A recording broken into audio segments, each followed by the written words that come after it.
찾으신 줄 알고 교독합니다. 요나가 매우 싫어하고 성내며 여호와께 기도하여 이르되 여호와여 내가 고국에 있을 때에 이러하겠다고 말씀하지 아니하였나이까. 그러므로 내가 빨리 다시스로 도망하였사오니 주께서는 은혜로우시며 자비로우시며 노하기를 더디하시며 이내가 크시사 뜻을 돌이켜 재앙을 내리지 아니하시는 하나님이신 줄을 내가 알았음이니이다. 여호와의 원하건대 이제 내 생명을 거두어 가소서. 사는 것보다 죽는 것이 내게 나음이니이다 하니 여호와께서 이르시되 내가 성내는 것이 옳으냐 하시니라. 요나가 성읍에서 나가서 그 성읍 동쪽에 앉아 거기서 자기를 위하여 초막을 짓고 그 성읍에 무슨 일이 일어나는가를 보려고 그 그늘 아래에 앉았더라. 하나님 여호와께서 박넝쿨을 예비하사 요나를 가리게 하셨으니 이는 그의 머리를 위하여 그늘이 지게 하며 그의 괴로움을 면하게 하려 하심이었더라. 요나가 박넝쿨로 말미암아 크게 기뻐하였더니 하나님이 벌레를 예비하사 이튿날 새벽에 그 박넝쿨을 갉아먹게 하심에 시드니라. 해가 뜰 때에 하나님이 뜨거운 동풍을 예비하셨고 해는 요나의 머리에 쪼임에 요나가 혼미하여 스스로 죽기를 구하여 이르되 사는 것보다 죽는 것이 내게 나으니이다 아니라. 하나님이 요나에게 이르시되 내가 이 박넝쿨로 말미암아 성내는 것이 어찌 옳으냐 하시니 그가 대답하되 내가 성내어 죽기까지 할지라도 옳으니이다 하니라. 여호와께서 이르시되 내가 수고도 아니하였고 재배도 아니하였고 하룻밤에 났다가 하룻밤에 말라버린 이 박넝쿨을 아꼈거든. 함께 봅시다. 하물며 이 큰 성읍 니느웨에는 좌우를 분별하지 못하는 자가 12만여 명이요 가축도 많이 있나니 내가 어찌 아끼지 아니하겠느냐 하시니라. 아멘. 할렐루야. 하나님의 마음을 알고 계신가요? 제목으로 함께 하나님 말씀 듣도록 하겠습니다. 여러분, 사람이 성숙한다는 것은 어떤 의미를 가지겠습니까? 무엇을 말하는 것이겠습니까? 일반적으로 성숙한다라고 했을 때에 나 중심에서 타인 중심으로 바뀌어가는 그것을 말하는 것입니다. 그런데 안타깝게도 많은 사람들이 그 성숙함으로 나아가지 못하고 자기 중심적으로 살아가는 경향들이 있습니다. 우리 모두가 예외가 아닙니다. 정도의 차이는 있겠지만 우리 모두가 다 그런 모습으로 사실상 살아가고 있습니다. 노르웨이 작가 헨리크 입센이라는 분이 있는데 이분이 인형의 집을 비롯해서 여러 현대 희극들, 좋은 희극들을 많이 쓴 그런 작가였습니다. 근데 이분의 친구가 어느 날 정신병원을 방문을 했습니다. 그 정신병원에 방문했던 경험을 자기에게 어느 날 들려주었는데 이런 내용이었습니다. 막상 정신병원에 가보니까 그 정신병원에 있는 사람들과 만나서 대화를 하고 이야기를 해보니까 정신병자가 아무도 없더래요. 다들 멀쩡해 보이고 멀쩡하게 자기를 인식하고 자신의 미래에 대해서 이야기를 하고 막 그러더라는 것입니다. 그래서 너무 이상해서 의사에게 물어봤다고 합니다. 의사 선생님, 제가 보니까 이게 다 멀쩡한 사람들인데요, 다들 정상인 같아요 라고 말했더니 의사 선생님이 그렇게 얘기를 했습니다. 아닙니다. 이 사람들은 다들 제정신이 아닙니다. 이야기를 가만히 들어보세요. 모든 이야기의 중심이 전부 자기에게 있습니다. 전부 다 자기 생각에 빠져 있고 아침부터 저녁까지 온통 자기 이야기밖에 하지 않습니다. 이 사람들은 자기에게만 빠진, 다들 정신이 나간 그런 미친, 표현이 좀 그렇습니다. 정신이 나간 사람들입니다 라고 이야기를 했다고 합니다. 여러분, 사실 정신병원에 보면 온통 이제 자기 생각이 집중되어 있는데 근데 그 사람들을 욕을 한다든지 그럴 수 없는 것이 참 안타까운 분들이지만 그러나 우리 또한 그러한 면들이 없잖아 있다는 사실입니다. 우리 멀쩡한 우리들도 가만히 보면 모든 생각과 모든 어떤 관심들이 우리 자신에게 집중이 되어 있는 것이 사실입니다. 그렇게 우리가 살아가고 있다는 사실입니다. 이 자기 중심성이란 결국은 그 미성숙의 표현이고 여기에 많은 사람들이 빠져 있고 결과적으로 부정적인 삶의 결과와 문제들을 만들어내더라는 것입니다. 특별히 사람들과의 관계 가운데에서 그런 많은 문제들이 나타날 수밖에 없더라는 것이죠. 그런데 안타깝게도 이 자기중심적인 모습이 오늘 말씀해 보니까 요나에게도 그대로 나타나고 있습니다. 요나는 하나님의 사람이고 하나님의 복음의 메시지를 전하는 사람인데 가만히 보니까 요나도 온통 자기 중심성에 빠져 있는 그런 모습입니다. 요나의 내용을 아시는 분들은 아마 대충 내용을 알 텐데, 요나가 하나님의 명령으로 니느웨에 가서 복음을 전하라, 그들에게 회개의 메시지를 전하라고 했을 때에 요나는 그것이 싫어서 도망을 갔습니다. 그 도망가는 과정에서 하나님께서 진노하셔서 그를 물고기 뱃속에 가두셨고, 물고기 뱃속에서 그는 회개하면서 다시금 하나님의 메시지를 받게 되고 니느웨에 가서 복음을 회개의 메시지를 전하게 되었습니다. 그런데 여러분, 오늘 읽었던 이 말씀에 보니까 요나가 하나님의 명령을 따라서 회개의 메시지를 전했는데 니느웨 많은 사람들이 왕으로부터 시작해서 회개하고 하나님께 나오는 것입니다. 사실은 요나가 예상하지 못했던 결과를 지금 보고 있는 것입니다. 아니, 이렇게 회개 메시지 전에 왜 저들이 회개하고 돌아올까? 그리고 그 모습을 보면서 화가 났습니다. 요나서 4장 1절 우리가 읽은 내용을 쭉 보시면 이런 내용입니다. 하나님, 처음에 제가 니느웨 가라고 했을 때 제가 도망간 이유가 바로 이겁니다. 내가 하나님은 자비로우시고 긍휼이 풍성하신 분이셔서 이렇게 하실 줄 알았습니다.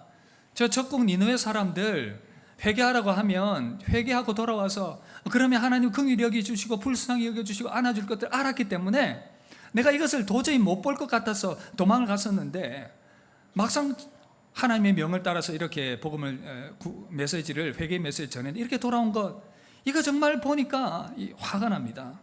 이 모습 보느니 차라리 내가 죽는 게 낫겠습니다라고 하나님께 그렇게 요나가 말하는 것입니다. 여러분, 참 이해가 되지 않아요.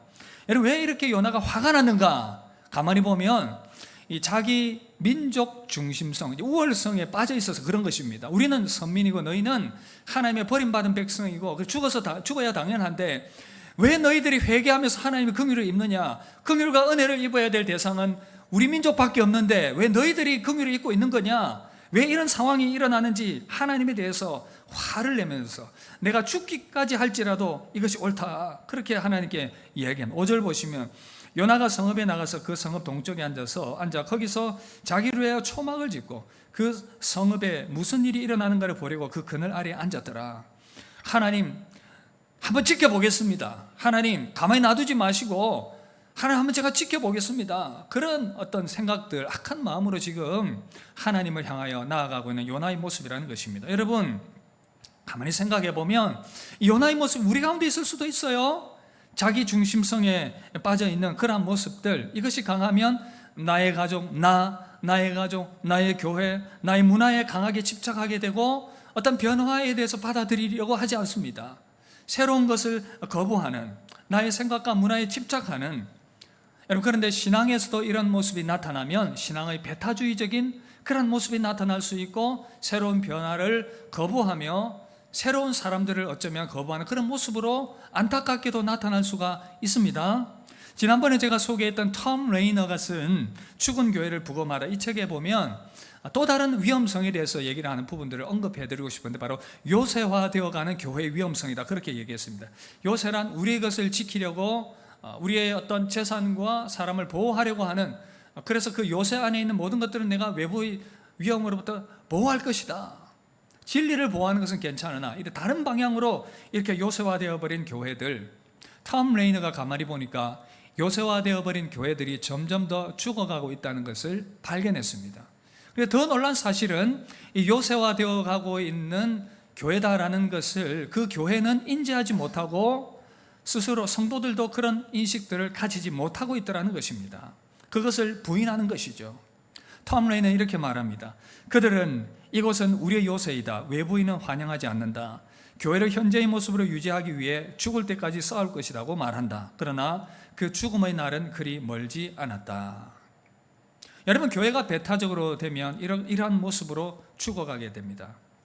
안타깝게도 요새화되어 있는 그러한 모습 가운데 지내는 교회는 이것을 인지하지도 못한다는 사실입니다. 여러분, 교회의 건강과 성도의 신앙은 직결되게 되어 있습니다.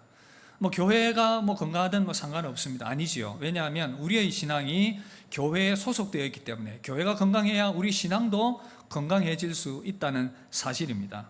그렇다면 건강한 교회는 계속해서 새로운 것을 받아들이고 새로운 생명이 잉태하고 새로운 변화 가운데 나아가게 되는 것입니다.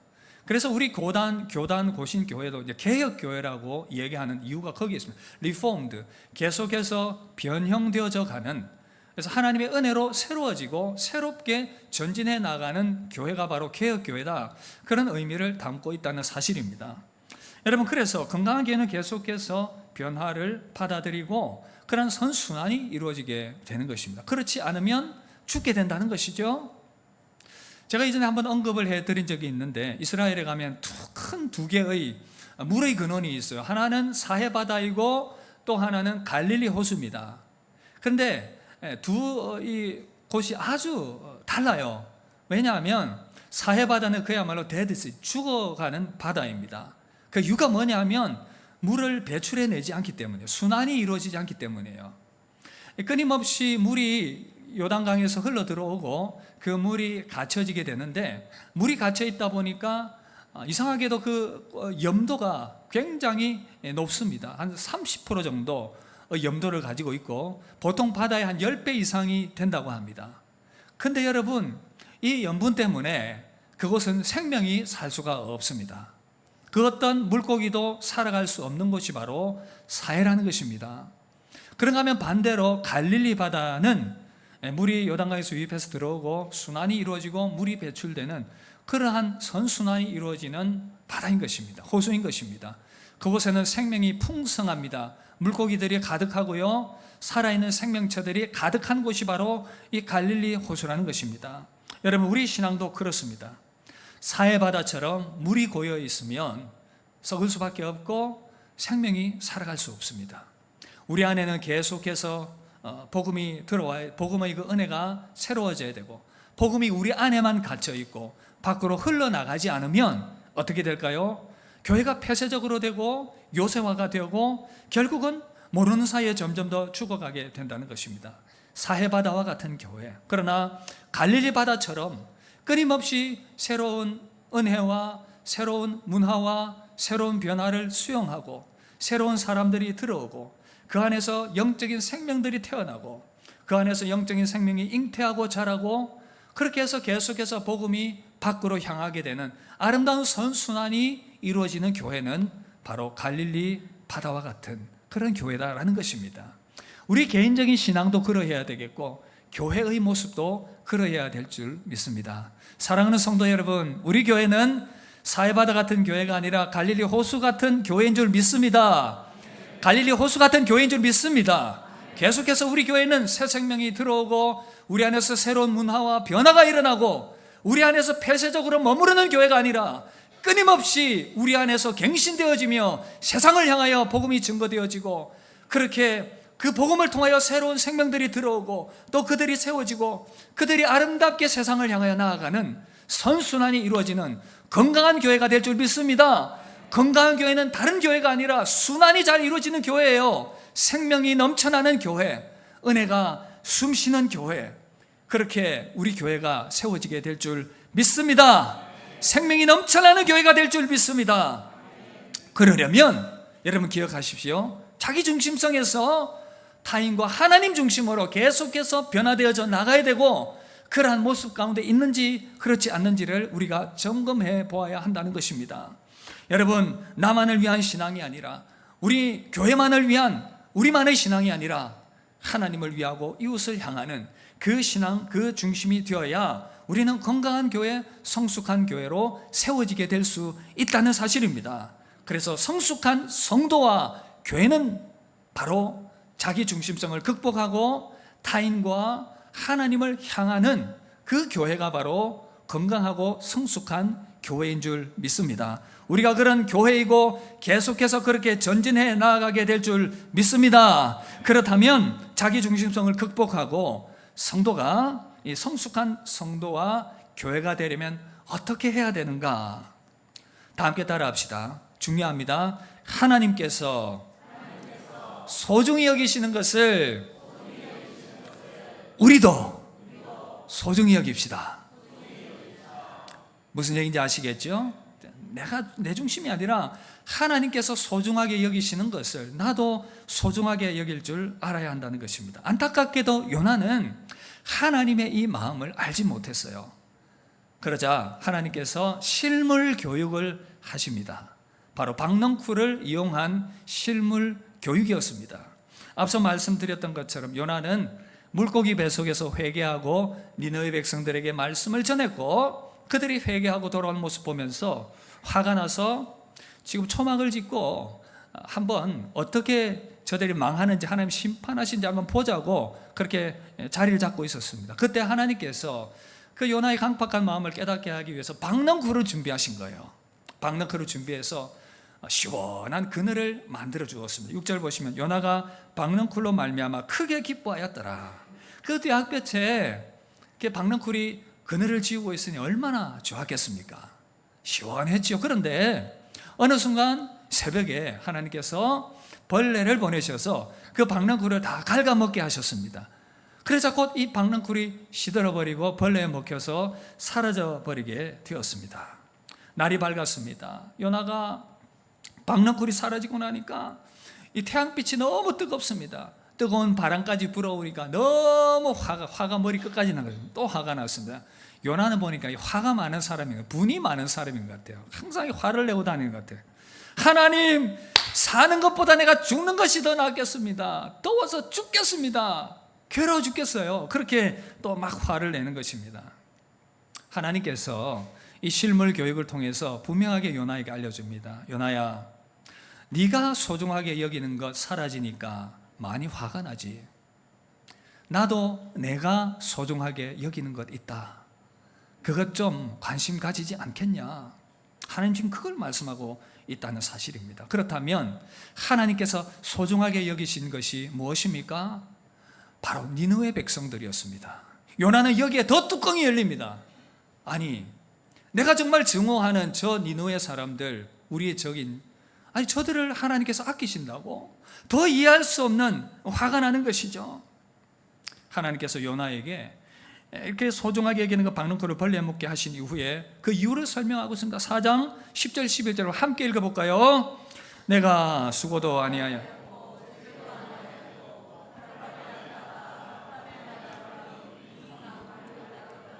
하물며 이 큰 성읍 니느웨에는 좌우를 분별하지 못하는 자가 12만여 명이요 가축도 많이 있나니 내가 어찌 아끼지 아니하겠느냐.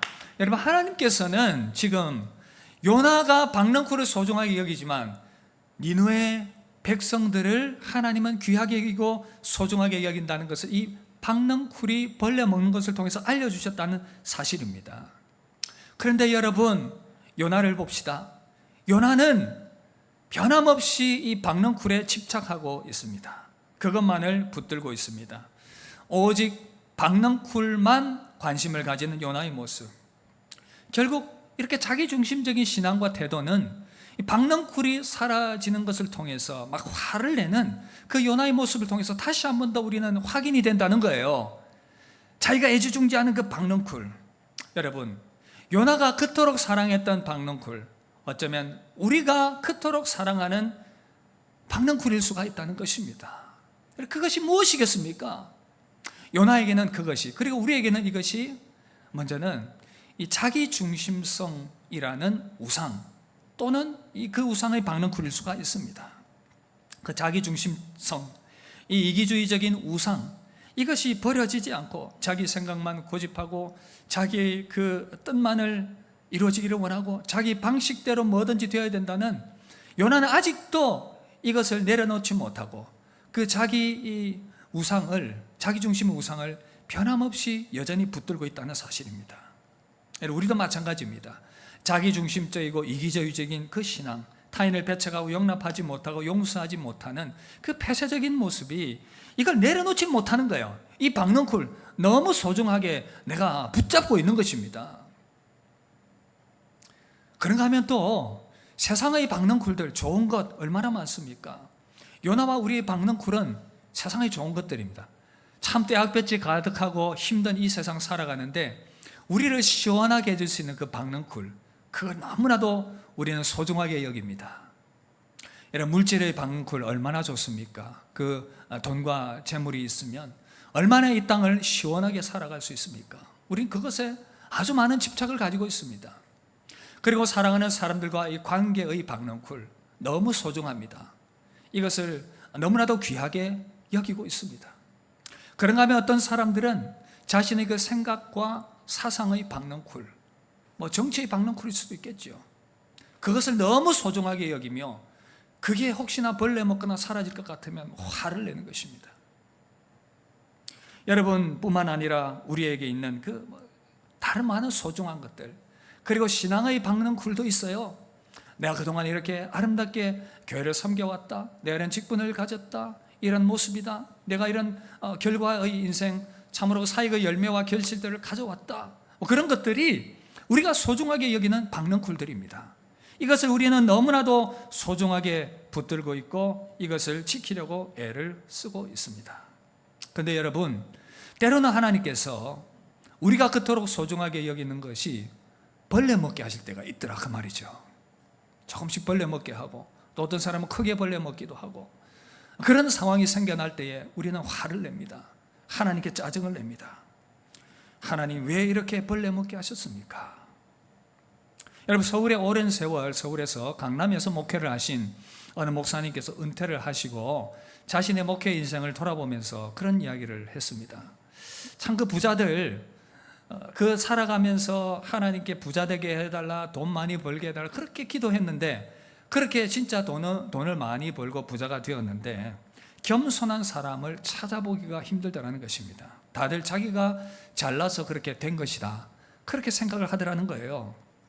부자가 천국에 들어가기가 얼마나 어려운지, 낙타가 바늘귀에 들어가는 것이 오히려 더 쉽다, 주님이 말씀하신 그것이 참 이해가 되더라. 그 목사님이 그렇게 얘기를 하셨습니다. 그런데 여러분, 부유할 때에는 절대 겸손하지 않던 사람이 사업이 어려워지고 인생에 고난이 찾아오고 그러니까 그때 이제 두 손 들고 겸손하게 하나님께 엎드리는 것입니다. 근데 그렇게 어려워도 그렇게 하지 않는 사람들도 있더라는 것입니다.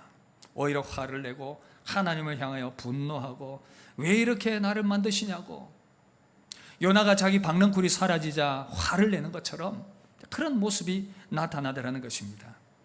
의지했던 재물의 박넝쿨과 관계의 박넝쿨과 이 땅의 좋은 것들이 사라지고, 그래서 고통당하고 어려움 당할 때에, 나의 모든 자부심과 사역의 열매들이 사라질 때에 안타깝게도 요나처럼 하나님께 화풀이를 할 때가 많이 있다는 것입니다. 여러분, 여기서 우리 한번 생각해 봅시다. 박넝쿨을 주시는 분도 하나님이시고 거두시는 분도 하나님이십니다. 이 박넝쿨이란 하나님께서 우리에게 선물로 주신 것입니다. 내가 노력해서 내가 얻었고 그래서 내가 이룬 것이라고 생각하지만, 하나님께서 나에게 지식과 지혜와 기회와 능력과 상황들을 허락하지 않았다면 내가 지금의 나의 이 모습이 어떻게 될 수 있었던가, 그것을 곰곰이 생각을 해봐야 한다는 것입니다. 하나님께서 길을 열어주지 않았다면 어떻게 내가 이 모습 가운데 설 수 있을 것인가. 여러분, 요나에게 하신 말씀이 맞아요. 너가 박넝쿨을 위해서 한 게 뭐가 있느냐? 내가 너에게 그 그늘을 주었고 그것을 거두어 가지 않았느냐? 요나는 여기서 화를 낼 것이 아니라 하나님께서 왜 이 실물 교육을 하시는가, 그것을 깨달으며 하나님의 마음을 헤아리며 나아가야 했다는 것입니다. 어떤 깨달음이겠습니까? 요나가 깨달아야 할 것, 나는 나의 박넝쿨에만 관심이 있는데 하나님께서 원하시는 것은 무엇일까? 하나님은 내가 미워하고 관심이 없는 저 니느웨 사람들을 향하여 관심을 가지시는데, 저 영혼을 불쌍히 여기시는데 나의 관심은 도대체 어디 있단 말인가? 여러분, 이것을 요나가 깨달았겠습니까? 못 깨달았겠습니까? 그 뒤에 답이 안 주어져요.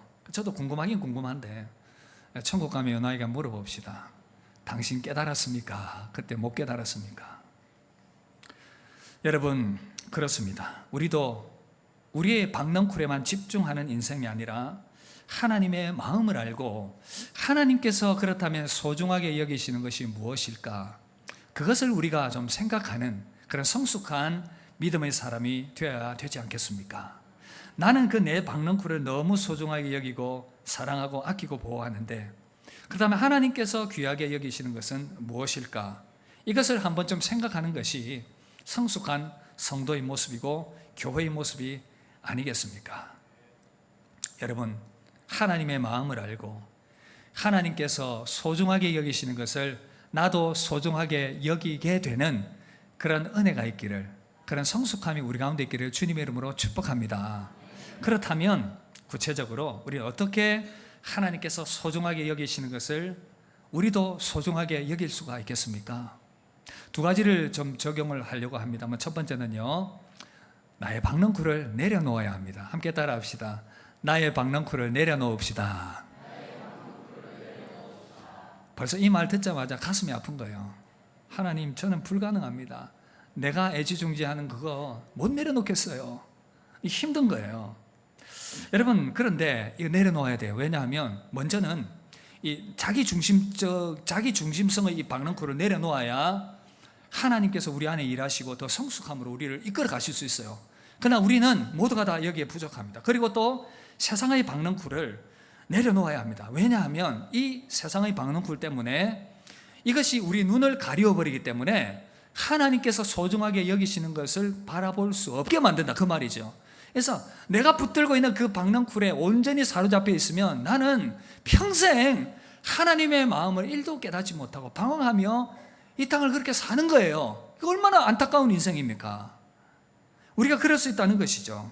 하나님께서는 그래서 요나에게 가지고 있는 이 자기 중심성의 박넝쿨, 그리고 자기가 소중하게 여기는 이것들, 이념들, 이것들을 내려놓게 하기 위해서 물고기 뱃속에 바다에 한번 빠지기도 하고, 물고기 뱃속에서 3일 동안 밤낮을 거기서 깊은 죽음의 고뇌를 지나갔음에도 불구하고 고쳐졌습니까? 안 고쳐졌습니까? 안 고쳐진다는 거예요, 잘. 이것이 인생의 문제인 것입니다. 우리의 문제인 것입니다. 우리가 그렇다는 거예요. 이 자기 중심성의 박넝쿨이 잘 해결이 안 돼요. 이것이 우리 인생의 연약함입니다. 내가 붙들리고 있는 건 너무 강하니까 하나님께서 역사하실 수가 없고, 거기에 하나님의 관심사에 대해서 조금이라도 마음을 가질 이럴 여유도 없어요. 그냥 오직 내 박넝쿨만 붙들고 살아가는 그런 어리석은 인생. 왜 내려놓지 못하는가? 그거 내려놓으면 내가 죽을 것 같으니까 못 내려놓는 것입니다. 근데 여러분, 다시 한 번 더 기억하십시오. 박넝쿨을 주시는 분이 누구십니까? 주시는 분이 누구세요? 거두어 가시는 분은 누구십니까? 하나님은 우리에게 주시기도 하시고 거두어 가시기도 하십니다. 요나를 통해서 그거 보여주지 않으셨습니까? 그렇다면 우리가 생각해야 됩니다. 내가 애쓰고 힘쓰고 노력하는 거 중요한데 하나님이 거두시면 나는 이건 어쩔 수 없다. 그러나 하나님이 뜻하시고 계획하시면 나에게 필요한 박넝쿨 얼마든지 주신다. 이것을 믿고 주권자이신 하나님께 맡기고 우리 모든 그런 자아와 세상의 박넝쿨들을 다 내려놓고 하나님께 순종함으로 나아가야 한다는 것입니다. 우리는 그래서 끊임없이 십자가에 계속해서 우리의 이 자아와 세상의 박넝쿨을 못 박는 믿음의 전진과 걸음들을 해나가야 한다는 것이죠. 요나가 이토록 물고기 뱃속에 들어가서도 회개하고서도 변화되지 않는 모습들, 그러니까 계속해서 우리가 이러한 자신의 돌아봄과 내려놓는 모습이 있어야 된다, 그 말 아니겠습니까? 잘 아는 갈라디아서 2장 20절, 우리 이 말씀 크게 다시 한 번 더 우리 읽읍시다. 시작. 내가 그리스도와 함께 십자가에 못 박혔나니 그런즉 이제는 내가 사는 것이 아니요 오직 내 안에 그리스도께서 사시는 것이라.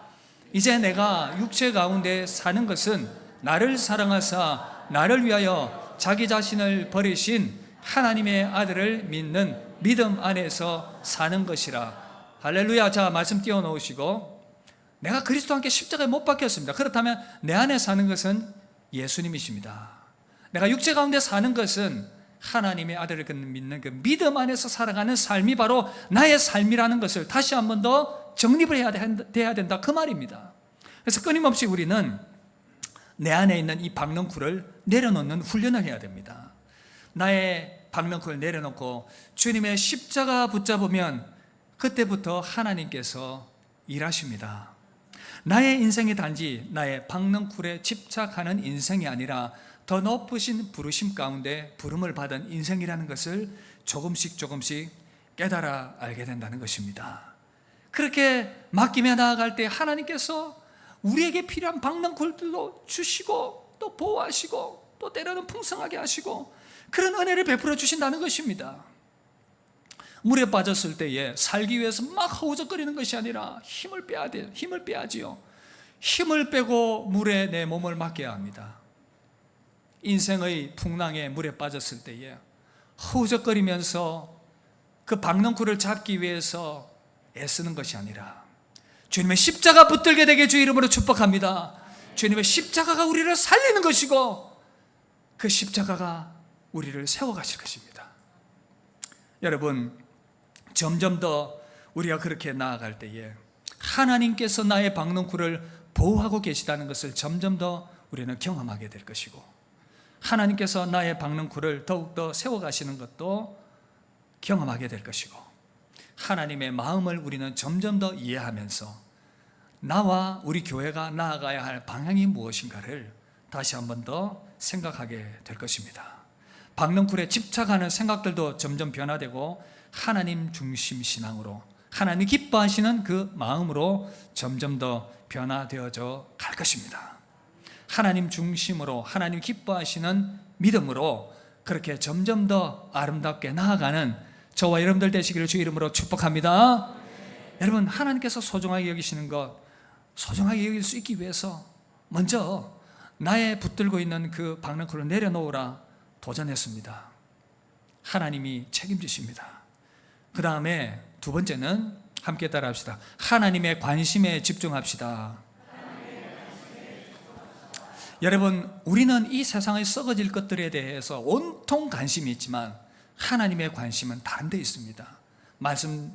이전에도 제가 많이 말씀드렸지만 하나님은 우리 영혼이 하나님 은혜 가운데서 강건하며 하나님 은혜 안에서 하나님의 백성답게 세워지기를 원하고 오늘 특별히 이 요나서의 말씀을 통해서 우리에게 깨닫기를 원하시는 중요한 포인트는 뭐냐 하면 하나님이 불쌍히 여기는 그 영혼에게 관심을 가지라, 그 말인 것입니다.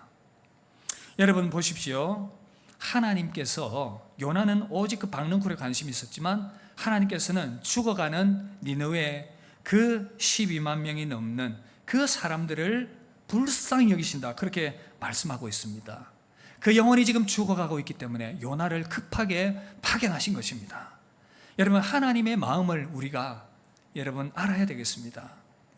우리가 복음을 전하는, 정기적으로 이 복음을 전하는 일을 하는 이유가 뭐냐면 계속해서 교회가 깨어있기 위해서, 계속해서 하나님의 마음을 알기 위해서 우리가 이렇게 하지 않으면 잊어버리기 때문에 그렇게 함께 참여하는 것입니다. 이 파수꾼의 사명을 감당하라고, 지금 멸망당하는 그 영혼들을 향하여 관심을 가지라고 우리가 그렇게 또한 부름을 받고 있다는 사실입니다.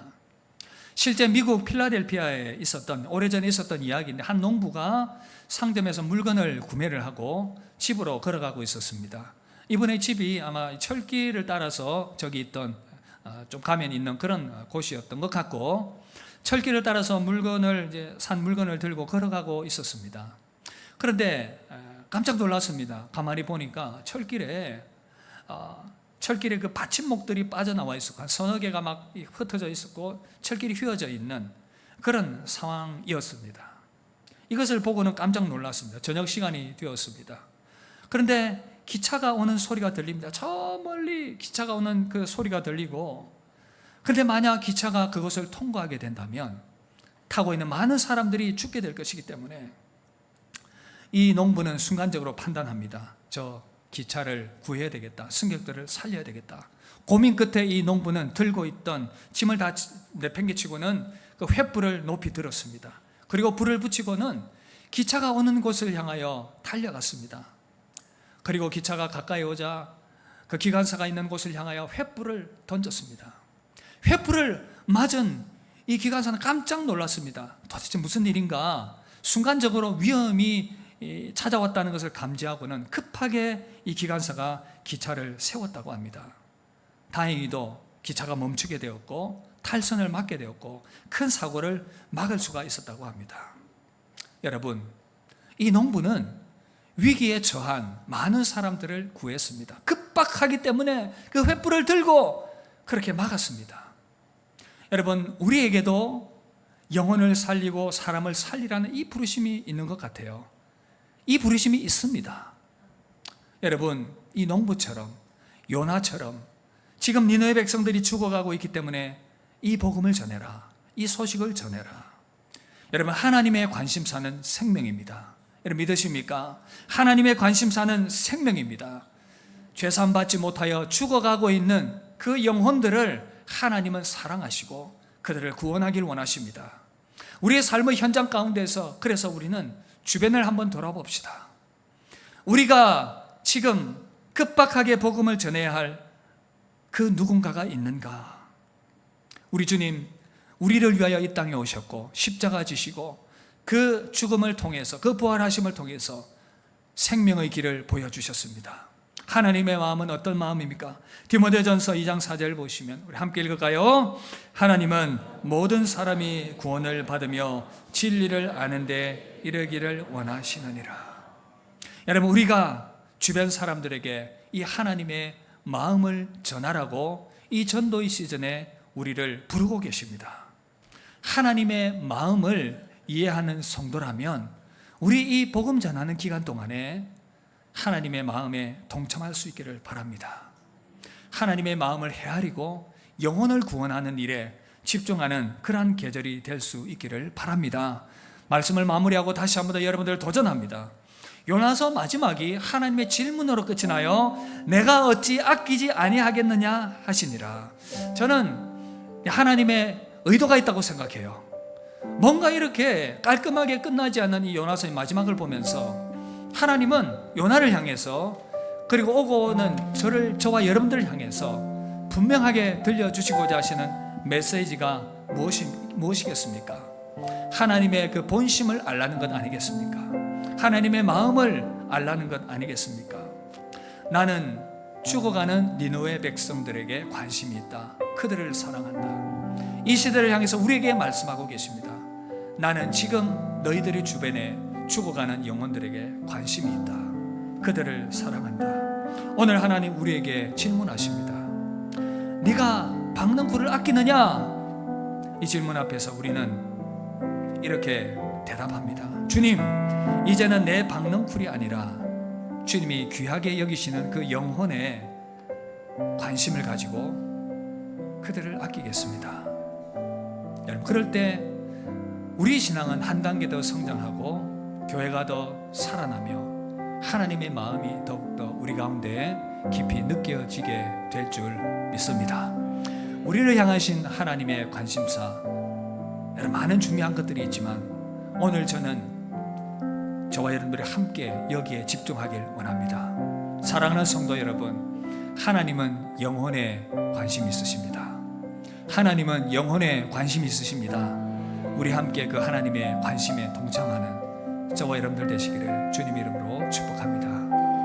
우리 그 마음 가지고 함께 찬양하며 나아갑시다. 하나님 아버지의 마음이 나도 느껴지기를 원합니다. 공감하기를 원합니다. 주여 은혜 베풀어 주시옵소서. 우리 소원하며 함께 찬양합시다. 아버지 당신의 마음이 있는 나의 마음이 있기를 원해요. 아버지 당신의 눈물이 고인 곳에 나의 눈물이 고인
신앙을 믿음으로 살아간다고 하지만 너무나도 많은 경우에 하나님의 마음과는 상관없이 평행선을 그으며 달려갈 때가 참 많이 있습니다.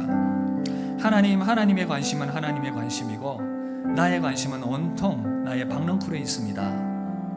이런 이분화된 신앙생활이 계속되어져 가고 있습니다. 그래서 우리 신앙은 성장할 기회도 없고 계속해서 하나님의 마음을 알지 못한 채 참으로 그 박넝쿨에 눈이 멀어서 인생을 살아가고 있습니다. 여러분, 이것이 하나님이 원하시는 마음이 아닙니다. 하나님이 원하시는 마음은 하나님 아버지의 그 마음을 아시는 거예요. 무엇보다도 저와 여러분들이 하나님을 사랑하고 하나님을 가까이 하고 하나님과 동행하는 그 믿음의 사람이 되기를 진정 원하고 계십니다.